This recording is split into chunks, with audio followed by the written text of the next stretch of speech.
ಆ, ಬೆಳಿಗ್ಗೆ ಒಂದು ನಾಲ್ಕು ನಾಲ್ಕು ಗಂಟೆಗೆ ಈ ಕಾಂತ ಪೂಜಾರಿ ಮಗ ಸೀತಾರಾಮ ಅವರು ನಮ್ಮ ಮನೆ ಇವರ ಮನೆಯಿಂದ ಸ್ವಲ್ಪ ಈ ಕಡೆ ಬಂದು ಬಾಗಿಲು ಬಡಿದ.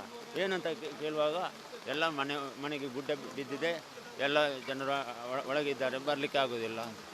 ಹಾಗೆ ನಾವು ಓಡಿಕೊಂಡು ಬಂದೆವು. ನೋಡುವಾಗ ಎಲ್ಲ ಬಿದ್ದು ಇದಾಗಿದೆ. ಹಾಗೆ ನಾನು NS ಕರೀಮು ಮತ್ತು ಫೈರ್ ಸರ್ವಿಸ್, ಪೊಲೀಸ್ ಇಲಾಖೆಯವರು, ಪಂಚಾಯತ್ ಮೆಂಬರಿಗೂ ಹೇಳಿ ಎಲ್ಲ ಫೋನ್ ಮಾಡಿದ್ದೇವೆ. ಹಾಗೆ ಅವರು ಬಂದು ಇದು ಅದಕ್ಕೆ ಮೊದಲು ಎಲ್ಲ ಸ್ಥಳೀಯರು ಬಂದು ಈ ಅವರು ತೆಗೆಯುವ ಈ ಇದು ಎಲ್ಲ ಇದನ್ನು ತೆಗೆದು ಒಳಗೆ ಹೋಗುವ ಇದು ಕಾರ್ಯಾಚರಣೆ ಮಾಡಿದ್ದಾರೆ. ಸಾಧಾರಣ 100 ವರ್ಷ ಜಾಸ್ತಿ ಇಲ್ಲಿ ಇತ್ತು. ನಮ್ಮ ಮಾವನವರ ಮನೆ ಇಲ್ಲೇ ಇದೆ.